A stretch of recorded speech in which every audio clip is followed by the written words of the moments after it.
It's Monday, and I'm driving down the M56. Just shy of an hour from home, and I am exhausted. And I'm not exhausted necessarily because it's been a long day. I'm exhausted because I've had no sleep. Ooh. Since she was born, my little girl has been a really, really good sleeper. Not to brag or anything, but I don't think most parents have it as good as we did with her. With Freddie, he was a pain. He didn't like sleeping. You had to walk around with him for hours to get him to sleep. With Finley, you make sure she's tired, you stick a bottle in her mouth, and off to Nodland she goes. And normally, 8, 10, 12 hours later, she wakes back up. Fantastic. Last night, she went off to Nodland at about 7:30. A bit earlier than normal, but she was knackered. What happened then?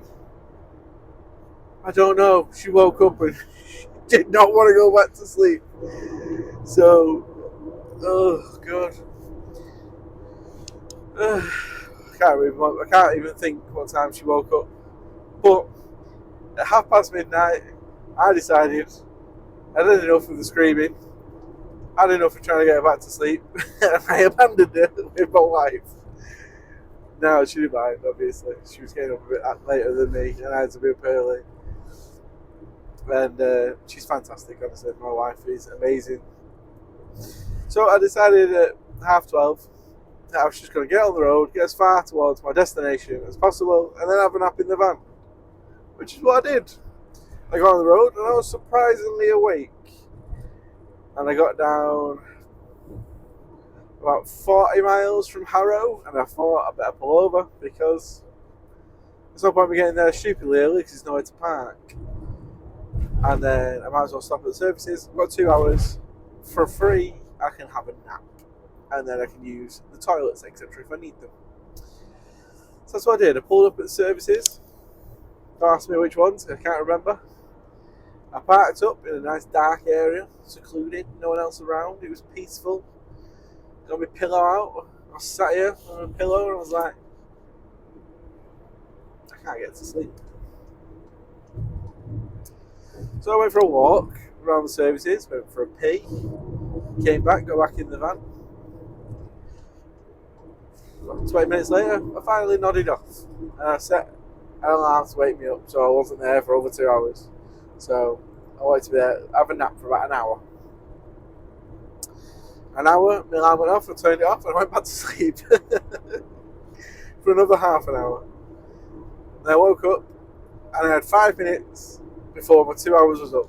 So I just started the engine and got back on the motorway. Drove a bit further up, and I was still running ridiculously early, obviously, because I wasn't due there till between 7:30 and 8. And after leaving the house, I was going to get there at 5. So, still running a bit early. So I stopped a couple of services further down, probably about 15 miles away from my delivery. And I stopped again. And then I encountered something. That I've never actually noticed before. So it was about 7:15. And every single electric car charging station was full. And people were pulling up in their electric cars, plugging them in. One guy had a nap. Everybody else got out, started cleaning the car. I sat there for half an hour, and there was one guy that pulled his boot liner out, was dismantling parts of his interior to give it a better clean, had like detailing brushes, the lot. And he stood there for half an hour cleaning his car just so it could charge. And I thought, I really used to enjoy cleaning my car. I used to do it every weekend. I was a bit OCD. And my motorbike used to get cleaned constantly, chain relubed every other week. And I just thought, surely, then people probably aren't in work till 8, half 8, 9 o'clock, and they're there having to charge the cars because they've probably not got a charger at home. They had to come to the services, and then they're standing outside pre 7 a.m. wiping the cars down because they've got absolutely nothing better to do. Is that what it's going to be like when electric cars come in? That sounds horrific. So it got me thinking, I'll have a look at electric vans. I do about, let's see, 1 second. I've done 457 miles so far today. I've got another 20 miles till I get home. So let's say I tend to average between 400 and 500 miles a day. So I thought I'd have a look and see if any vans this size do that. The answer is no, nowhere near. The closest is the Transit, the one that Amazon uses, and their max mileage is 185 miles. So to do the mileage I've done today, I'd have to stop 3 times. If my maths is correct, 3 times to charge up if I left with a full battery to get home. How depressing does that sound for the future? Hopefully, battery technology gets better before 2030 when they stop allowing production of petrol and diesel vehicles only and make everything hybrid or fully electric. What a joke. Also, is everybody going to be queuing at the services to charge up who doesn't have a home charger?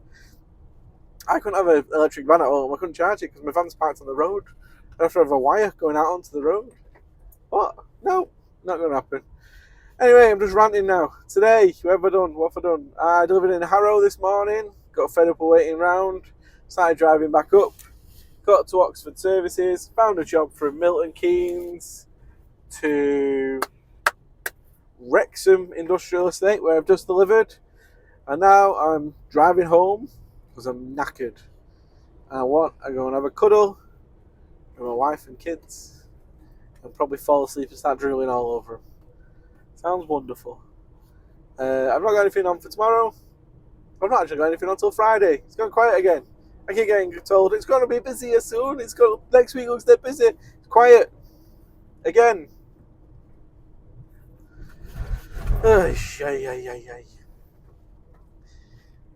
Also on Friday, I had a truck out. I had an Arctic out.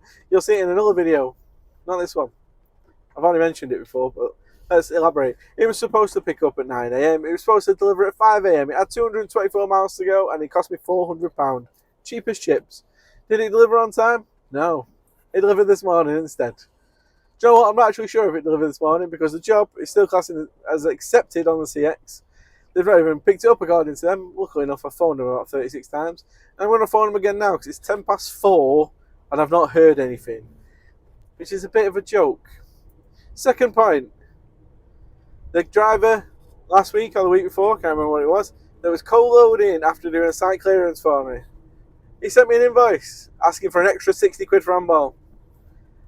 I think he's gone crazy. But Leanne's wrote a nice email telling him to shove it up his bottom and change the invoice, otherwise he's not getting paid at all. I believe, personally, he's done that because he knows I'm not going to pay him any extra and he wants to give me negative feedback for not paying his invoice. That is where I think this is going. But I'm going to give it a couple of days. If I've got no reply off him, I'm going to make an official complaint to the CX. I've got witnesses to prove that he was co-loading. So, stick it up your beep. Right. Let's see what happens tomorrow then. It's Tuesday, and I'm on the M6. I'm on my way to my collection. Well, what happened today? I dropped my remote on the floor. Anyway, I woke up late. I didn't have anything booked on. I had my alarm set, I turned it off and went back to sleep. I was tired, as I said yesterday. But then I got up, kids got up, wifey was working from home, so she was doing some work. I made some toast for the kids and gave them some fruit for the brekkie.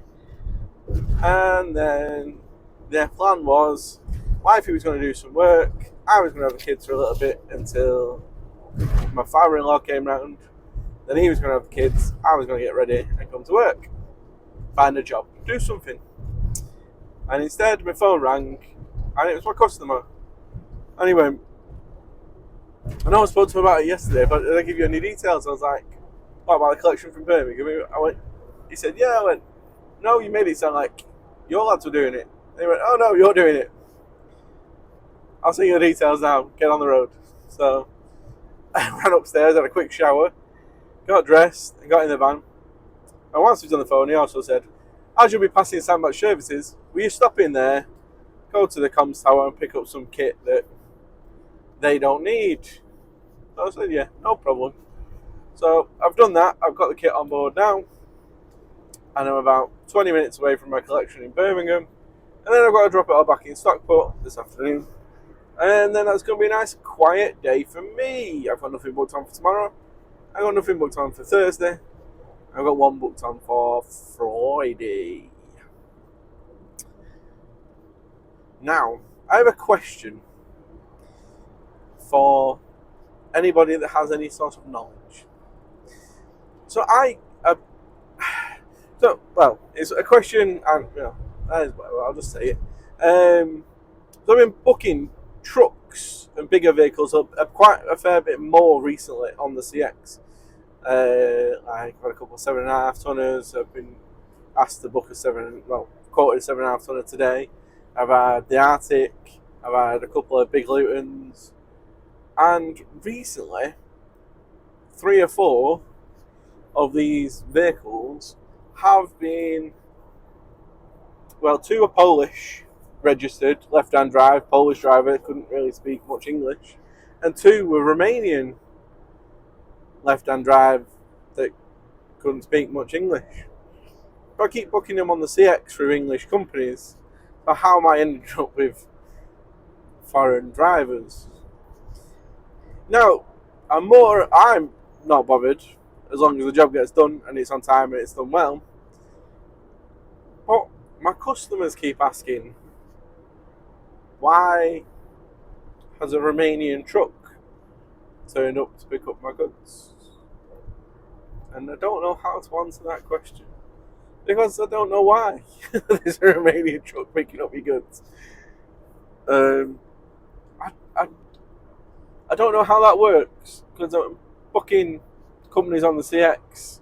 They're based in the UK. I don't know how I keep ending up with foreign vehicles. Now, it's not a racist thing or anything like that before anyone says anything. It's just I'm confused thing. I don't know how that happens. I don't know if they come over from abroad and then they have a contract with companies over here who get them extra work before they go back over. I don't know how that works. But if you know how that works, let me know in the comments. Also, that brings me on to another topic. Do I need a bigger vehicle? In a minute, obviously, the company's doing alright. I'm one man in a van, but I subcontract most of my work out. Obviously, it's a bit quieter now than it has been previously, but still, there's work there to sub me out. So, do I need to think about getting a bigger vehicle? I've got a 4-metre crafter. Do we need a Luton? Do I need a Luton with a trailer? Can carry quite a bit more? Or do I need a truck like the one that's just overtook me? I think going into trucks, I don't fancy it. I'm not sure. Maybe a future thing, but not for now. Still considering a trailer, but obviously getting a trailer on a van you still need all the same things as a truck, apart from a yard and to put it in the paper to get your O license. You need an O license, you need a transport manager, etc., etc. Which I still want to do my transport manager course. I just haven't got around to it because obviously I'm sat in a van. Yeah. It's a difficult one, isn't it? Being a van driver who wants to expand, but you spend most of your time in a van. Who knows, eh? We'll see what the future holds. Anyway, unless I do anything else today, which I doubt, I'll update you. I'm rubbing my eye for some reason. Tomorrow! Bye. It's Wednesday, and I'm on Burnt Ash Road in London! London 10. I won't ever do that again. Here's a few things I really like about London.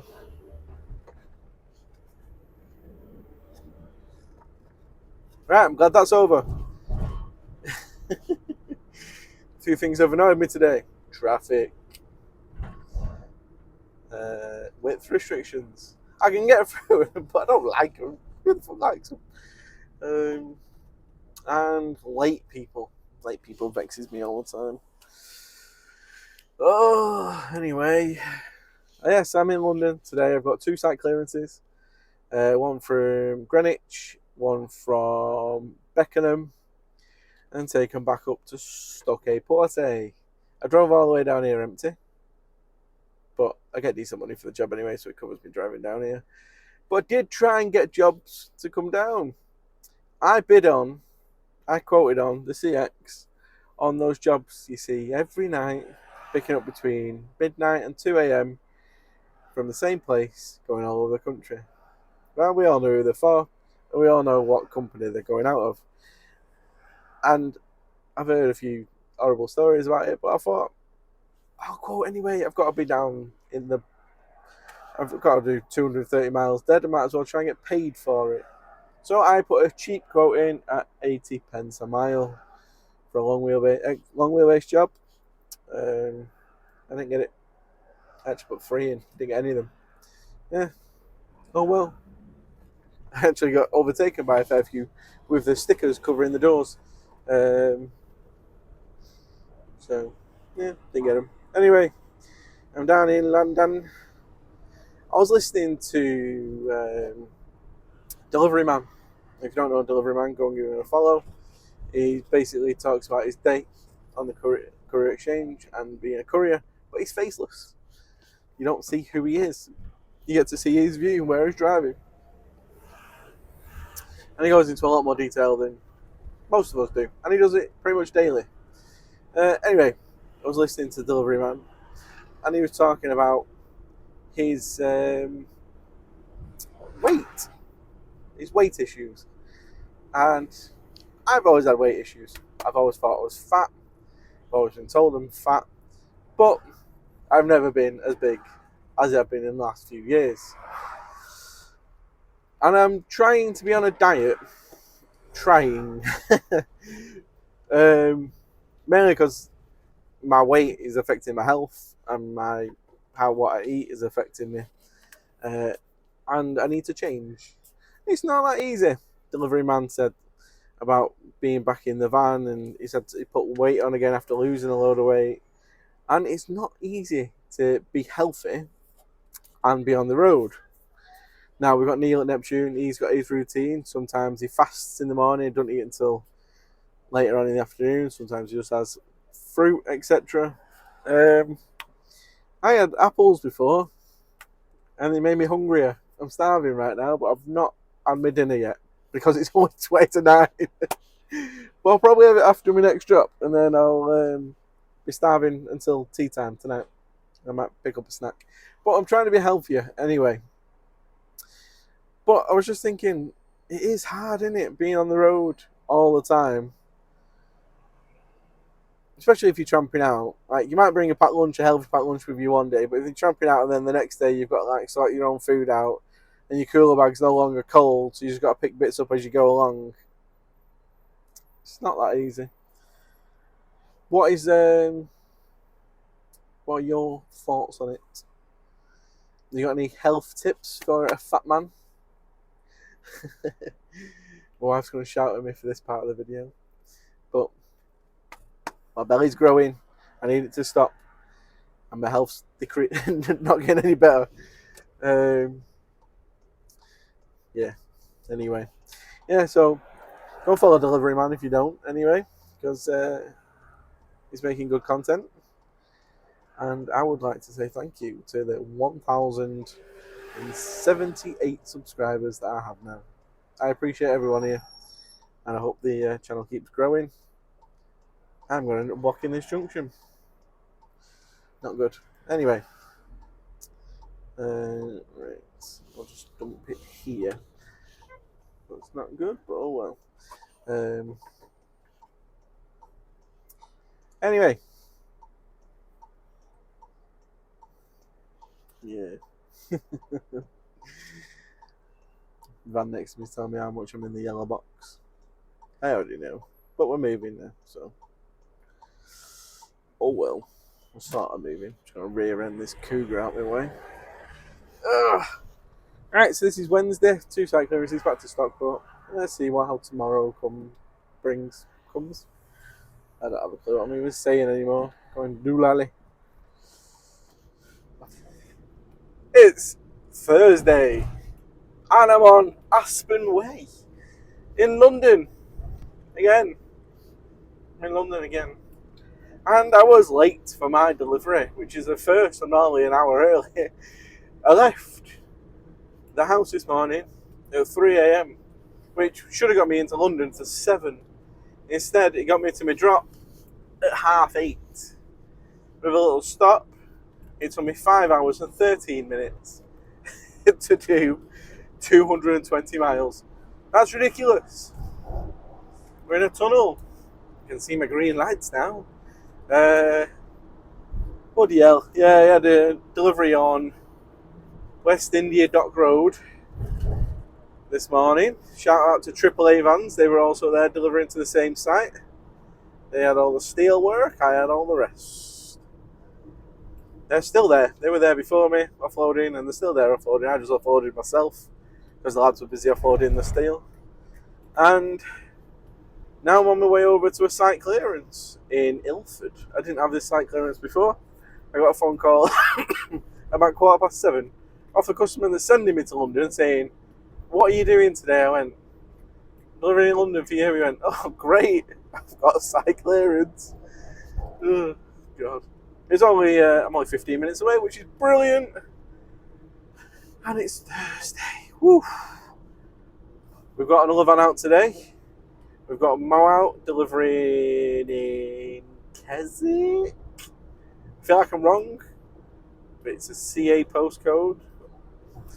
Anyway, picked that up yesterday and delivered first thing this morning. He has already delivered. Thanks for that, Mo. And I've got jobs for tomorrow. Friday is booked. So Friday is 2 collections coming back to me, and then being delivered on Monday to Cornwall. I can't remember. Somewhere very down south. And then I've got to get back on Monday to drop this old girl off for service, MOT, and a little bit of work to be done because she's getting old. She's only got a whopping 382,000 miles on her.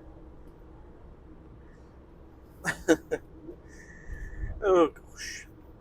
She's alright though. She runs and drives like a dream. Touch wood! I jinx myself all the time.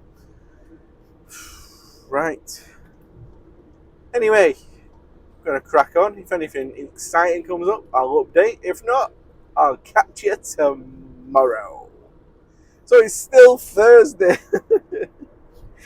And I'm in a bit of I'm in a good mood right now because, though it's not ideal, I just received an invoice.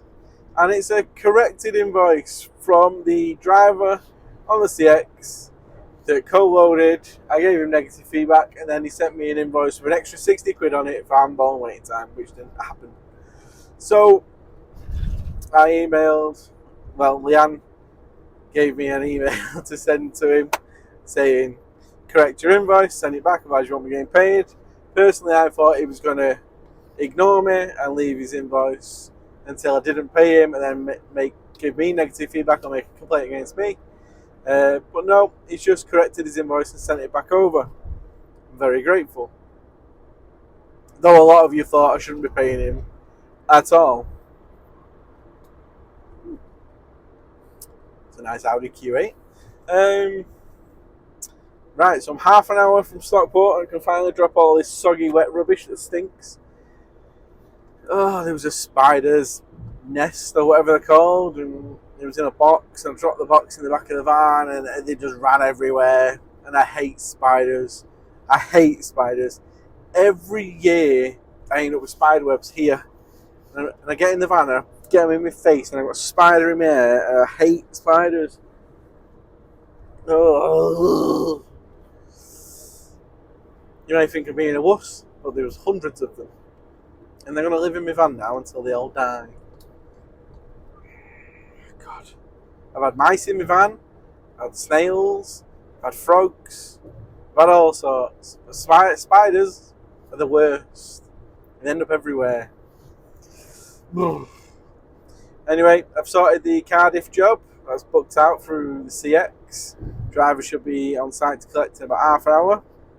About the same time I get there, so I'll meet him. It's new. It's got quite a new number, CX number, so it must be new. And that is all. Tomorrow I've got 2 collections, one from Wellingborough, one from Draycott. And they're going to Penzance on Monday. And then I will be asking one of you lovely gentlemen or ladies to do a collection for me on Tuesday, because my van's going in on Monday evening for an MOT service and some other work done on the Tuesday. So I won't be able to do it myself. So I'll have another collection from Wellingborough and Draycott coming back to Stockport on Tuesday, which I'll also be out to one of you guys. That is all I have to report. Please carry on watching, because I will finish off tomorrow. Bye. Well, it's Friday. As you can see, I'm not in the van. I'm stood in a field. The van is there. And it's raining. And I'm wearing shorts for no reason. It was warm when I left the house. It's now cold. And as you may recall, a couple of minutes ago, in another clip, I said that today I had 2 collections, Wellingborough, Draycott, and I was delivering to Penzance on Monday. Well, once I got back and offloaded last night, I got told they'd been cancelled. Perfect. So the job I was trying to sub it out to Cardiff, I'm doing myself.